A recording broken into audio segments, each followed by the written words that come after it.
Hello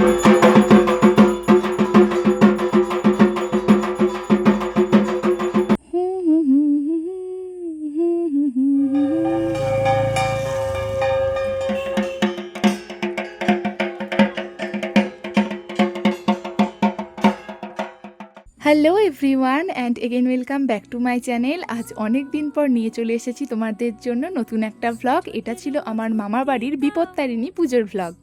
আমি তো পুজোর আগের দিনেই মামা বাড়ি চলে গিয়েছিলাম, কারণ আগের দিন ঠাকুর আনার ছিল। আমরা চলে গিয়েছিলাম পালবাড়িতে, সেখানেই আমাদের মা অপেক্ষা করছিল। কিন্তু এমন অঝোরে বৃষ্টি শুরু হয়েছিল সেই দিন যে কিছুতেই মাকে আনা যাচ্ছিল না। একবার সে ভাবে না গো রায় কি করে থাকে, কি করে রায়, কি করে রায়, কি করে রায়। প্রায় 40 মিনিটের মতো অপেক্ষা করার পর আমরা ফাইনালি ঠিক করলাম মাকে বাড়িতে আনবো, কিন্তু বৃষ্টি তো থামার নামই নেই। কি করে রায়, কি করে রায়, কি করে রায়, কি করে, এই বুঝি যায় বিরতে ছুটে সেই ভয়েতে যায় মরে।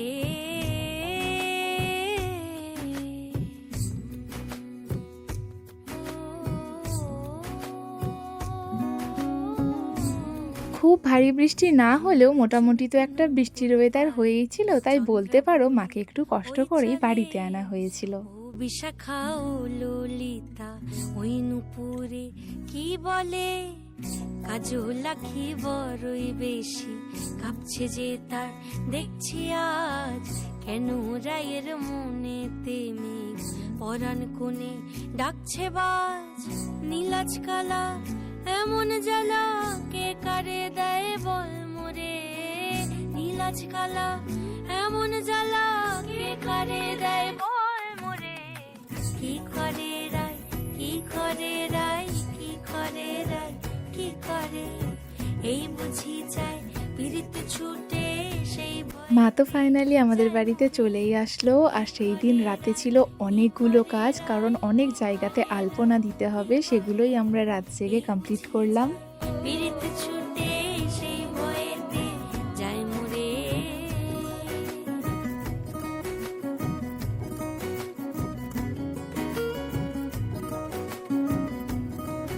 এটা হলো পরের দিন সকালের ভিডিও, কারণ আগের দিন রাতে তো ভীষণ ভারী বৃষ্টি হয়ে গেছে, ঠিকমতো কারোরই ঘুম হয়নি। তাই সকাল সকাল উঠে আমি দেখতে গিয়েছিলাম যে আলপনাগুলো সব ঠিকঠাক আছে কিনা। গোপিনীদের শত দলের বিধি লেখা টাকা নাই, টের পাবে ঠিক রাই কমলের হায় তুলনা নাই রে নাই, সব সায়রে ফুল ফোটে গো চাঁদ ওঠে রাই সায়রে, সব সায়রে ফুল ফোটে। মামাদের ছাদের উপর প্যান্ডেল হয়েছিল লোকজন খাওয়ানোর জন্য। কাল রাতের বৃষ্টির কারণে তো একদম ভিজে গেছে চারিদিকটা, আর তারপর নিচে এসে আমি করে নিয়েছিলাম স্নান।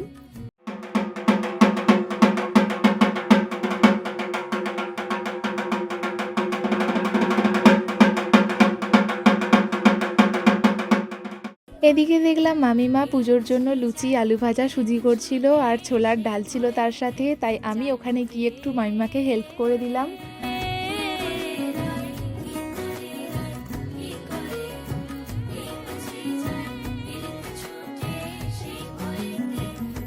দাদা ভাইয়ারে তো ভোরবেলায় চলে গিয়েছিল ফুল আনতে, তো ওরা চলে আসলো ফুল নিয়ে। সেখান থেকেই একটু ফুল নিয়ে ভিডিও শ্যুট করে নিলাম। চারিদিকটা ডেকোরেশনও ওরাই করেছিল। আর তারপরে শুরু হয়ে গেল ফল কাটা। এমন তিতা আমার বধূ শিউরে উঠি সয়ে গো সই, আনবাড়ি যায় আমায় ফেলে বাদল মেঘের ডাকে, একবার সে ভাবে না গো রায় কি করে থাকে। একটু বেলা করেই মার বাপি চলে আসলো, আর মা এনেছিল আমার জন্য এই রেড শাড়িটা। সেটাই আমি আর দিদি সুন্দরভাবে পরে নিলাম, আর তার সাথে করেছিলাম হালকা একটু মেকআপ আর গয়না।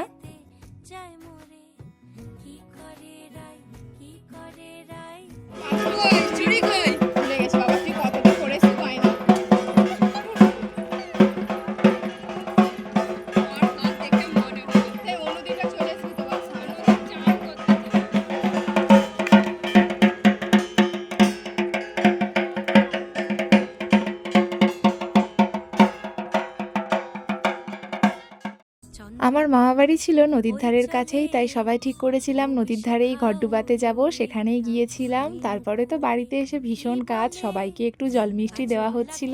বড়ই বেশি কাঁপছে যে তার দেখছি আজ।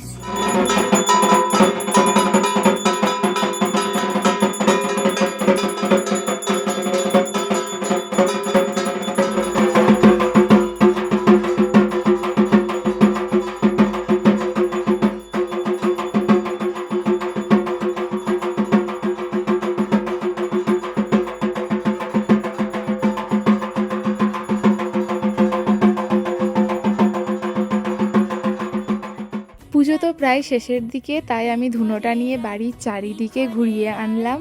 করে রায় কি করে এই বুঝি যায় পীড়িত ছুঁয়ে।